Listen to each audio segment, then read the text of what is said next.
மாமே என்ன ஒருத்தன் அடிச்சிட்டான்டா. எதுக்கு அடிச்சான்? என் ஆள ஓயோக்கு கூப்பிட்டு போனது அவ அண்ணனுக்கு தெரிஞ்சிருச்சு. அதான் அவன் கேங்க கூட்டிட்டு வந்து அடிச்சான். அப்ப போய் உண்டு உன் தங்கச்சிய வேற ஒருத்தன் ஓயோக்கு கூப்பிட்டு போனா நீ சும்மா இருப்பியா? மாமே என்ன ஒருத்தன் அடிச்சிட்டான்டா. யாரு அடிச்சா? பூனபாலு. நீ என்னோட ஆளுன்னு சொன்னியா? பல்லு தேவட்டியா ஆளுன்னு சொன்ன அப்புறம் தான் பேசிட்டு இருந்தவங்க அடிக்கவே ஆரம்பிச்சாங்க. நீ பல்லு தேவட்டியா ஆளுன்னு தெரிஞ்சும் உன்ன ஒருத்தன் அடிச்சிருக்கான்னா அவன் சூத்தடி வாங்க ரெடியா இருக்கான்னு அர்த்தம். அப்படியாப்பா என்ன திமிரு புத்தத்தை யாழ்கிட்ட ஒன்பது எதிர்ப்பாம.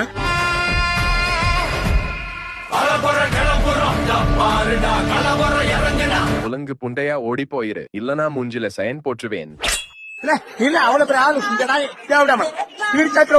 கையும்பி அவனை போய் அடிச்சிட்டு உன் மூக்க நோண்டி அவன் வாயில வைடா.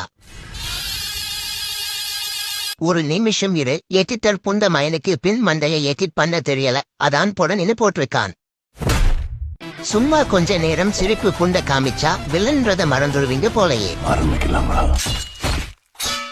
யாரா அவன்? பல்லு தேவடியா இடத்துக்கு வந்து பல்லு தேவடியாவையே அடிச்சிட்டு போயிட்டான். சத்தியமா அவன் இந்த ஊருக்காரனா இருக்க மாட்டான்.